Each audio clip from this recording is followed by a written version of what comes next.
Good morning, good afternoon, or good evening, whatever you're watching this video.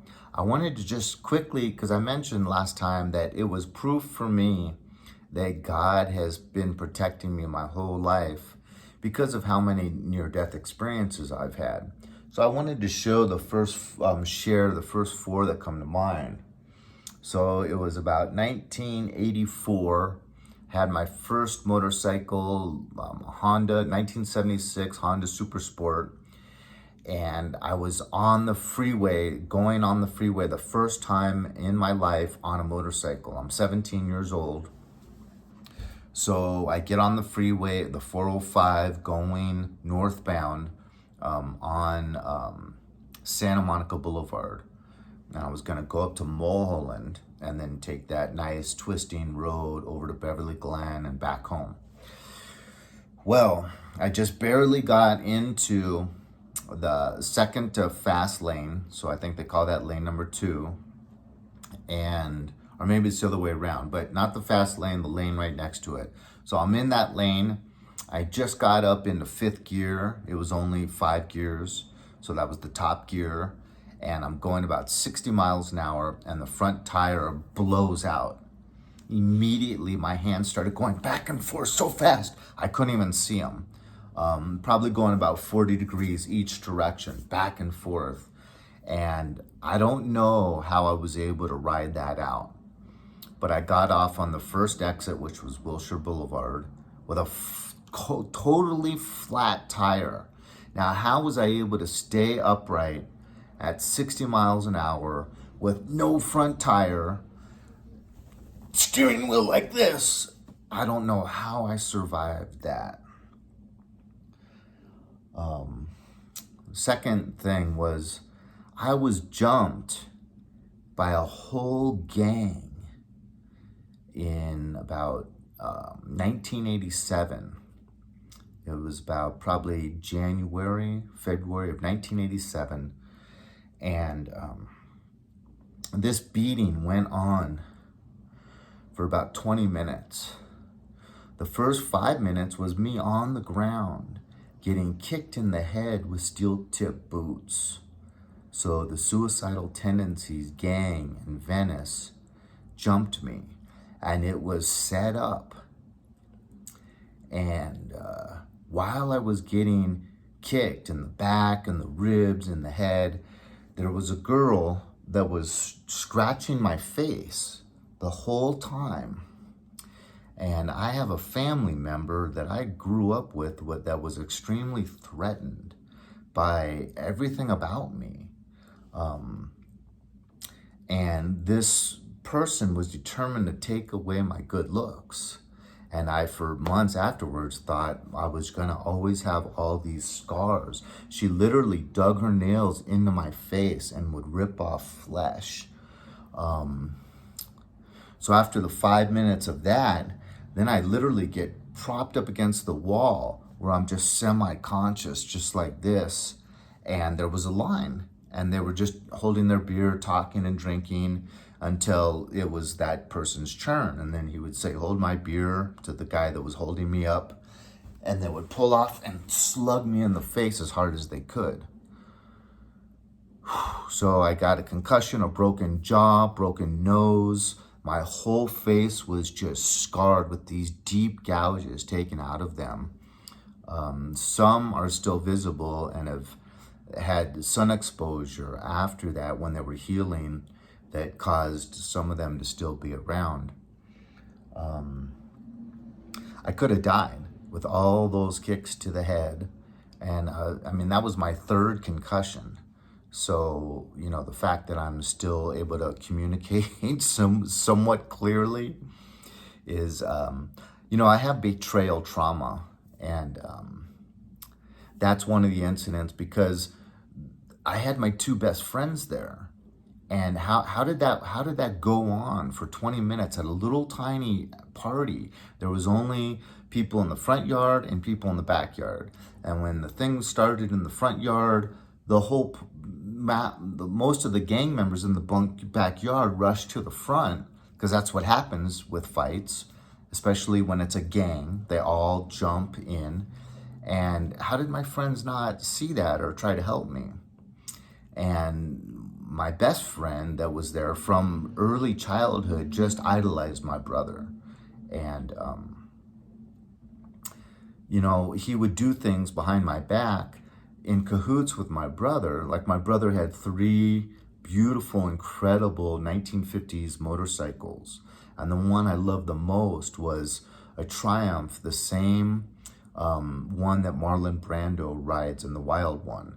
And it was that beautiful, like, turquoise color, just gorgeous, very, very Art Deco styling, the tank, and oh, it was just gorgeous. And my brother wouldn't sell any of these 3 motorcycles to me because he was extremely threatened by me, just my existence. And he didn't want me to look cool or be cool in any ways, because then that would raise my, like, threat to him. So he went and sold that beautiful gem of a 1950s motorcycle, Triumph, to my best friend. And of course, my best friend kept it completely secret from me for years. Until I saw him riding it one day. And it was just like a knife in the heart. That my best friend and my only sibling, my brother, that was like my father figure and almost like my God growing up, because he always was able to really impress people and get a little following of people that just worshiped him. So to have my one older brother that was my father figure and my best friend from starting in the beginning of 6th grade to go into cahoots and deceive me and keep that lie going for years. Because we used to ride together. I taught my brother how to ride a motorcycle, and I taught this best friend, George Smith, how to ride a motorcycle. And then the 2 of them, all of a sudden he wouldn't ride with me anymore. And it's because of this motorcycle, they had to keep a secret from me. But that person died. I made a video yesterday about how, God seeks revenge on when people really go after his chosen.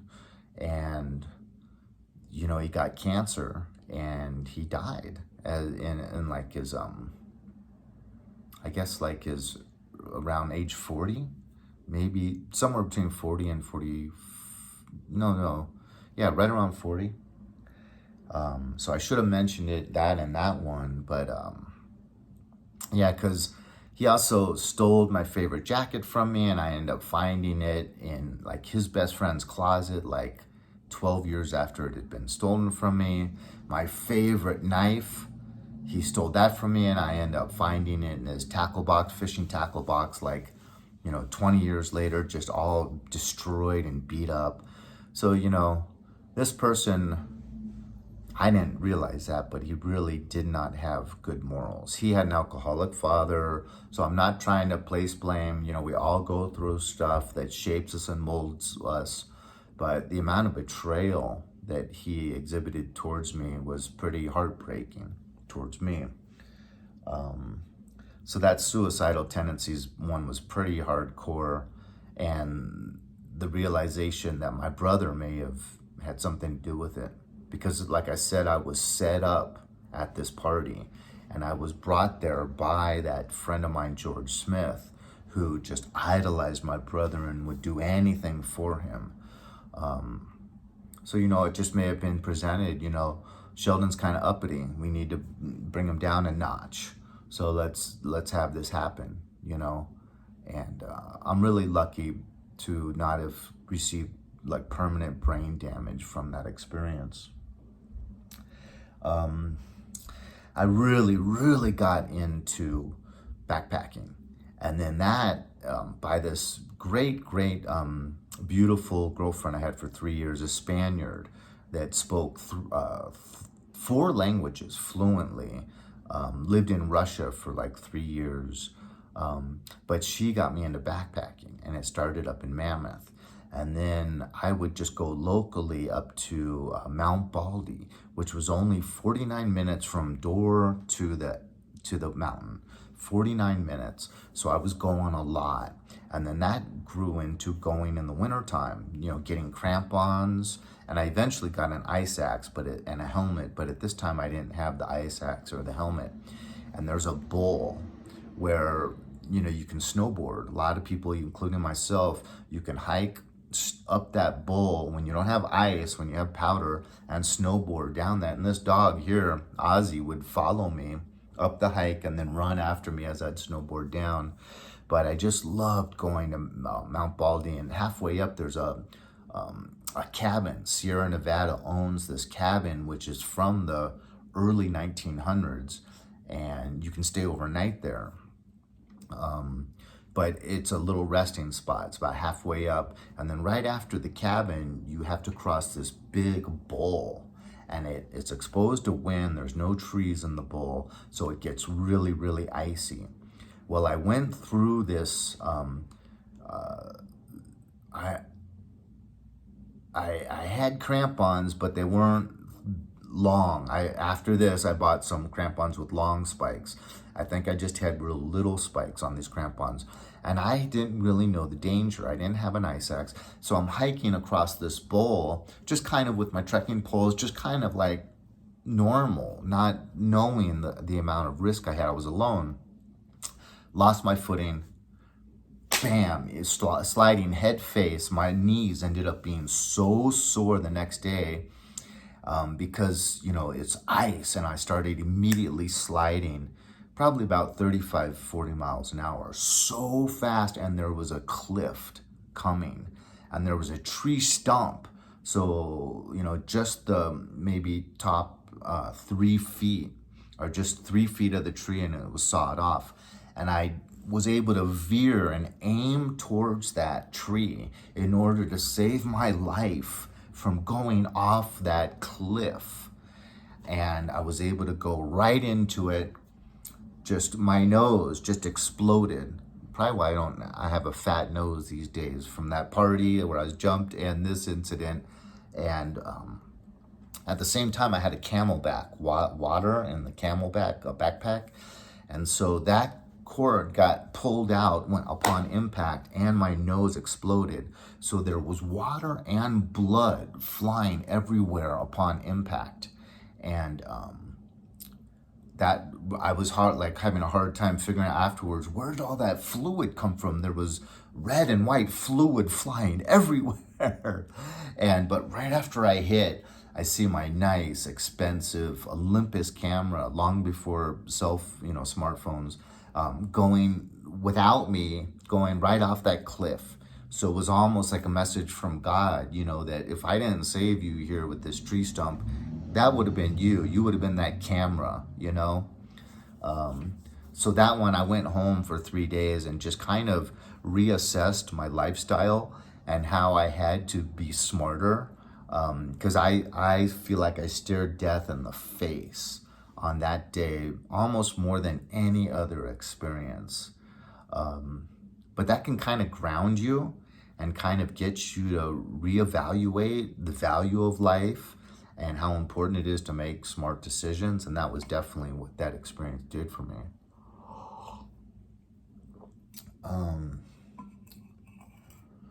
Okay, so then I get married, and my goodness, the first 2 months of the marriage was just such an eye-opener, because she was narcissistic and just pure and total abuse, physical abuse, just yelling at me daily, and then wouldn't contribute at all to the household, to any of the chores at all, and would yell at me every day, all day, that I was doing nothing. So I made up a chart on the wall with my name and her name and all the chores, and I would check off all the chores I would do in red, little check marks.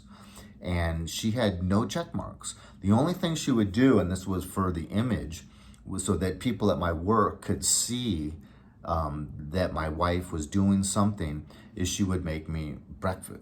She would make me a lunch to take to work. And so that's the only thing she did. It was all about trying to give herself a nice image with the people, with my coworkers. But all the laundry, all the dishes, all the sweeping, all the straightening up, anything else, completely me. And then I'd get verbally abused that I was doing nothing the whole time. So I made this chart, and like narcissists, she would just totally ignore the chart and just keep yelling at me that I was doing nothing. And I'd say, stop and look at the chart. How can you always yell at me that I'm doing nothing? So anyways, obviously that marriage was not destined to ever go anywhere. And it really was strange how offended she was when I filed for divorce. When it's like, what were you expecting? And when we moved into a second apartment, she would get up every morning at, she had to be at work at 6:30 a.m. So she'd wake up around like 5:40, 5:45. And immediately upon waking up, she would be yelling at me at the top of her lungs, like in an apartment with no concern for the tenants around us, until the moment she was out the door, just nonstop. And I was the one that had to get up and change the diapers. She never changed the diapers once in the evenings, or never once fed the child with the baby bottle in the evenings. And when I would try to get her in bed to say, can you please do it just once? I do it every night, twice a night. I never get sleep. She would just start going, oh, and hit me and act like she was having a bad dream, So I would eventually, with a sore face, getting hit in the face, and I'd get up just so depressed that this is who I married, and I would change the diapers and do the bottle. But every morning I had to get up at like 5 a.m. and do that for the kids while I'm getting yelled at that I do nothing, that I contribute nothing, that I'm just a deadbeat, and I've got this high-paying job, stressful job, and I'm doing all the chores and, just getting abuse. And she wouldn't let me sleep. She'd stay up until about 12:30 every night, making so much noise in the kitchen with pots and pans and talking really loud on the cell phone. All things that we know narcissists do. They don't want to let you sleep. If they're awake, they're going to keep you awake. And, they look for things to badmouth you about and to cause drama and fights and so on and so forth. And they just expect you to take it, because the reaction she had when I filed for divorce was just so shocking. But, so anyways, we separate, and we're separated with a beautiful little girl, about 1 year old, and she's pregnant with her second child, and she's not living with me. Now, by this time, she'd already gone out and lied to me. It was very obvious. Her mother, my stepmother, had no job, and she's saying that her mother is buying this house. Yeah, it's obvious she was buying the house. So, and she went out in the marriage and bought her own house while we're married. So it's just, bam, knife in the heart, So I accepted that there was no future in this, but I still had a bit of hope because I'd wanted to be a family man my whole life. And I actually did end up talking her into moving back in with me because we have this second child, that was a real mistake. That only lasted about 9 months she never really lived with me. She would just come without suitcase with like 2 or 3 days supplies. After work, she would always go to our mother's house and either go shopping with the mother or the sister and literally spend about 4 hours hanging out there while I was expected to clean and cook and take care of the babies because I would pick the babies up from daycare. And so I was just working while she was out shopping, socializing with her mom and her sister, and wouldn't return my phone calls, trying to find her and say, when are you coming home? And then when she wouldn't answer the phone, it was just abuse. You're trying to control me. Why are you always demanding this and demanding that? It's like, I'm just calling to see when you're coming home. Yeah, you're controlling me. Leave me alone. Click. So it was abuse first thing in the morning, nonstop abuse, just neglect. And if I did get a hold of her on the phone, just more and more yelling and abuse. But during this period before she moved back in with our second child, she was living at her mother's with the pregnancy of our second child, and I went backpacking alone, and I went up to Mount Whitney, and I didn't end up summiting on this trip, but I stopped off where there was this little outhouse, like a really nice concrete outhouse. It's right before the real serious steep part to Mount Whitney begins, with just switchbacks. It takes about an hour and a half, 2 hours to do this one mountain with just crazy switchbacks. So I just kind of camped at the bottom there, and I had started to pitch up my tent around 5 o'clock on top of a mountain. But this place has storms that just roll in just unannounced all the time. And if I had been a more wise camper back then, I would have known, don't pitch your tent on top of a mountain in an area that usually has like 1 or 2 systems roll in a day, especially because I wasn't there, in either late fall or early spring. So there was still some snow around. And anyways, but I'm not totally at the top of the mountain. There's the total top of the mountain, and then there's like an 8-foot ledge, and then a little nice flat area. So I was pitched my tent and had a fire in this little flat area 8 feet below the highest part of the mountain. And I was just so downtrodden, and I started crying, and I told the Lord, please take me. I don't want to be here anymore. All I ever wanted to be was a family man, and I'm just getting crazy abuse when all I wanted is to love a woman, and have a family with her. And she doesn't want anything. I mean, the minute she would get home, I would have the children, I'd pick them up from daycare, I'd be doing all this work and changing diapers, and then she would just step in the door after her fun, all the fun she would have going shopping and this, that, and the other thing. And before her first foot even set across the threshold, the yelling would start. So it was just non-stop yelling and accusations all the time. Just crazy false accusations too. Like even yelling at me that I was like cheating on her, and just all kinds of, it just makes your head spin. So I was just at my lowest point, and I told the Lord that.